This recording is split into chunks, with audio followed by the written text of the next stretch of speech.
ቁማር ታውቃለህ? ቁማር በጣም ይጫወታሉ ባለሀብቶች ክለቡስ።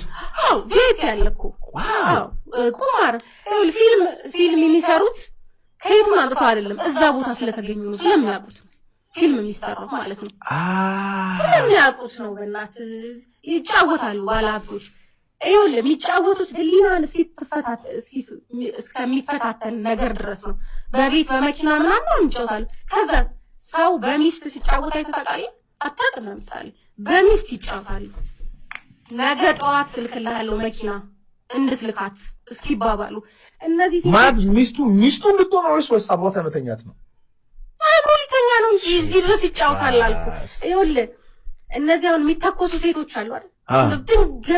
ድንገት የሆነ ነገር ይፈጠራል። በምን መስሎ ነው? ህይወታቸውን ገብረው ነው። አንዱ ያገባታል፣ አስፈርሞ ያገባታል። ምን ብሎ ፈልገውን ተፈራርማ ሚስት ትሆናለች። የምትፈልገው ነገር ይገዛላታል። አዳዲሱን መኪና ትቀይራለች፣ ስልክ ትቀይራለች፣ ሂውማኔር ትቀይራለች። በቃ ፋንሲ ህይወት ትኖራለች። ከዛ ቁማር የተበላ ቀን ይሰጣታል፣ ያስተላልፋታል። አለቀ። ብዙ አደገኛ አጥር ያለባቸው ቤቶች ውስጥ ከፍተህ ብትገባ ብዙ የሚያለቅሱ ሴቶች አሉ። ስትወጣ ሜካፕን ተቀብታ ቤት ላይ የምታለቅስ ስንት አለች። አዱላ ላይ ሄዳ የምታለቅስ ስንት አለች። ብቻ ሄዳ አለቀ። ይሄ ህይወት አይደለም የሚኖሩት። አብዛኛው አንቺ እንዴት አየሽ? ወይ ክለብ ውስጥ ይመጣሉ ሴቶች፣ በጣም የሚያማምሩ ሴቶች እንትን ላይ ባንኮኒ ላይ ተደግፈው የሚቀመጡ አሉ። እንደዚህ በቃ ብቻቸውን የሚያለቅሱ ሴቶች አሉ እዛ ክለብ ውስጥ። አዎ በቃ ራሷን እንትልት በመጠጥ ጎድታ ልትገባ ሴት ማለት እንዳልኩ ነኝ። ሪስክ ወስዳለሁ። መጠጥ እስኪያቀርቡልኝ በእንትኑ ባርቴንደር ውስጥ ይሰጠኝ ማይለም እንደምታለቅሽው ሀብታም ያለቅሳል እንዴ ምናምን ያለሽ? አንዱ በሽጉጥ እስኪመታኝ ድረስ ነው እኔ ምለፈልፈው። አብሬ ያው ጥሩ ነኝ ሳወራ ከሰዎቹ ጋር። ያው በሽጉጥ የሚያስመታ እኮ ጥያቄ ነው የምጠይቀው፣ ግን በቃ ይነግሩኛል። አንቺ የምትኖሪው እኔ በኖርኩ፣ ኧረ እንዳትኖሪ፣ በስመ አብ ወልድ መንፈስ ቅዱስ እንዳትኖሪ፣ እንዳትመኙ ምናምን እላለሁ። በቃ ከዛ ይነግሩኛል። ባሊ ሴት አምጥቶ ቤት እዚሁ ቤት አምጥታ ምናምን ሰውየው ሴት ይዞ ቤት ድረስ እሷ እያለች ምንም አልጎደለባትም፣ ያሟላላታል። ምን ብላ ትጠይቃለች? ምን እኩዮችሽ እኮ እዛን እንትን ናቸው። መኪና ትነጃለሽ ይላታል። እሷ ደግሞ ንብረቱን ፈልጋ ነው ምናልባት የገባች እንጂ ያንን ከበሮ የሚያክል ሰውዬ ምን ብላ ትወደዋለች እና ትገባለች?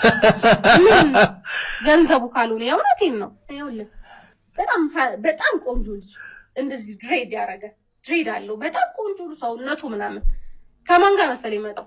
በጣም ከጫጨች አሮጊት ጋር፣ ግን እንደ አረብ ሀገሯ እንዳልኩ ራሷን በሜካፕ እንትን ሁሌ ነው የሚመጡት። ከዛ አስተናግዳቸዋለሁ ምናምን ከሷ ጋር ነው ሁሌ። ማለት አይሆንም በቃ ለምንም አታስቡም። እንዴት ከሷ ጋር? ከዛ እንዳልኩ ነኝ ምላሳም ነኝ፣ እግዚአብሔር ጠብቆኝ እንጂ ዞር ትበል እንደው ለዲቃ ዞር ስትል ላጥቢ ምንድናት ምናምን ስለ እሷ አክስቴ ናት አለ። አክስቴ ስትል የእናቴ እህት ሳለ ማለት የእናት እህት ምን እያደረገች ነው? ሁሌ እኮ ነው ማያችሁ የምታረጉትን። እውነቴን ነው አለ። ምንም ያረጉት ምን ማያረጉት አለ እዚህ አይወራም። በስመ አብ እንዴ አክስቴ ማለት ስለው የእናቴ እህት እኔ ስወለድ አልነበረችም አለኝ። አሜሪካን የኖረችው ጠቅላላ ዘመኗን ከ30 ምናምን ዓመት በላይ አሜሪካን የኖረችው አላውቃትም አለ። እናቴ ከ2 ዓመት በፊት ነው የሞተችው እና ለለቅሶ ነው የመጣችው በቃ አለ። ከዛ በኋላ ግን በቃ አብሬያት መተኛት ጀመርኩ አለ። ካክስት ጋር አንተ ጤነኛ አይደለህም ስለው ነው እሷን ነው የምፈልገው ነው ያለው። በቃ አሪፍ ናት ለኔ ወዳታለሁ ምናምን አለ። እኔን እንደው ከባድ ሆነብኝ። አሁን የግብረ ሰዶሞቹ ምናምን ከባድ ነበር ለኔ። ይሄ ደግሞ ባሰ። ሰው እንዴት ካክስት ከእናት እህት ጋር ምናምን ማለት ጀመርኩ።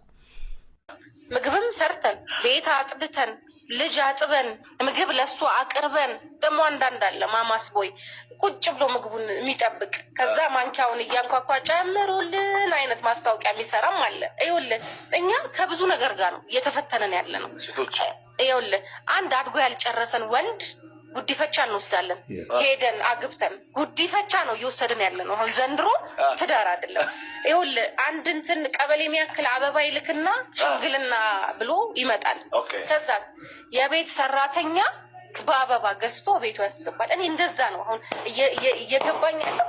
አበባማ ሳይ ለዘንድሮ ሽምግልና ላይ በቃ የቤት ሰራተኛ በደላላ በቃ እላለሁ። በቃ እነዚህ ሽማግሌዎች በተለይ እኔ ሽማግሌ ማቀው ለእኔ የተላኩልኝ ሽማግሌዎች ስለማቅ በእድሜ የገፉ ኑሮን የሚያውቁ የሚያወሩትን የሚያውቁ ናቸው። ለሽምግልና እኔ ቤት የመጡት እንግዲህ ልጃችን እንዲህ ነው እንዲህ ለሚጠየቁት እኔ ጋርም ተቀምጠው እየጠበቁት በጣም ህይወትን ያዩ እየጨረሱ ማለት ትችላለህ።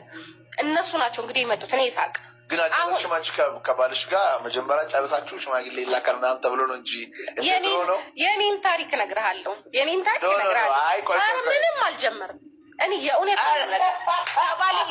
አትነጋገሪ በዚህ ቀነሽ ተነጋግሪ ነው ከ2 ወር በፊት ነገር ምንም ነገር አይደለም። እኔ አሁን ሽምግልና ተብሎ ዲኮር ተሰርቶ ምናምን አይደለም። በቃ መጡ፣ ጠየቁ፣ ተፈቀደላቸው እኮ ሽምግልና ከሆነ ሽማግሌዎች ናቸው የሚመጡት ሊጠይቁ። ይኸው 50-50 ሆነው ነው መምጣት ያለባቸው። ሽማግሌ ሲመጣ እኮ ሊጠይቅ ነው አይደል? ይኸውልህ ማኔ ልጅህን ለልጃችን ብለን የመጣ ነው ሲሉ ልጁ ምን አለው ሲሉ ብለህ ስትጠይቅ ልጁ ስራ ፈት ነው ያው ስራ እየፈለገ ነው ሲሉ ምንድነው የምትለው? ኧረ ነው ልጄንማ ለሱ አልሰጥም እንዲህም ልትባል ትችላለህ። ገባ? የአሁኑስ ሽምግልና 8 ጓደኞቿ ጋር ሽፎን አሰርታ ድምቅ ብላ ተጠብቃለች። እሱ የማይቀረውን ያንን ኩንታል አበባ አሸክሞ በእንትን ይመጣል። ከዛስ እየፈረሱ ያሉ ትዳሮች ከ2 ሚሊዮን ብር በላይ የሚወጣባቸው ሽምግልናዎች ናቸው። አላስፈላጊ የሆኑ አሁን ደግሞ ሙዱ ምን ሆኗል ማለት ድሮ ሽምግልና ተጠይቆ ከዛ ሰርጋል። አሁን ግን እሷ ታረግዛለች፣ ከዛ ሽምግልና ይባላል፣ ከዛ በቃ አለቀ፣ ሰርግ የለም። ከዛስ ይሄ የሚከራየው ቤት አሁን እየተገነቡ ያሉ ሀውሶች እንደዚህ G+ ምናምኖች እኛ ያደግንበትን ቤት እናውቀዋለን። መቼ ነው እዛ የገቡት? መቼ ነው ያ ቤት ተሰርቶ የገቡት? ቤተሰቦቿ እንዴት አጠጣጣም የሆኑት? እኔ ግራ ግብት ይልሃል።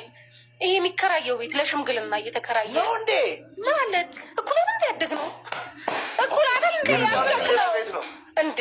ከረዛው ላይ ሌላ ቤት ነው። ምን ሆነሃል?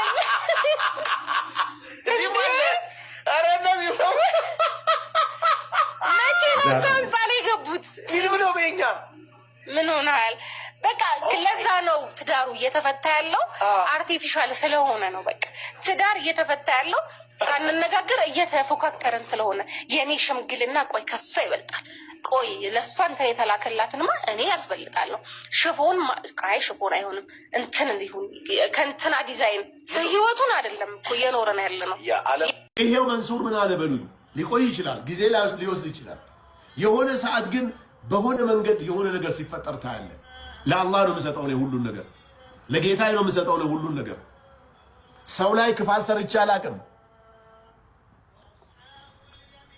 በዚህ ሚዲያ አጭበርብሬ አላቅም። በዚህ ሚዲያ ሰው አስለቅሼ አላቅም። በዚህ ሚዲያ ሰው ሰድቤ አላቅም።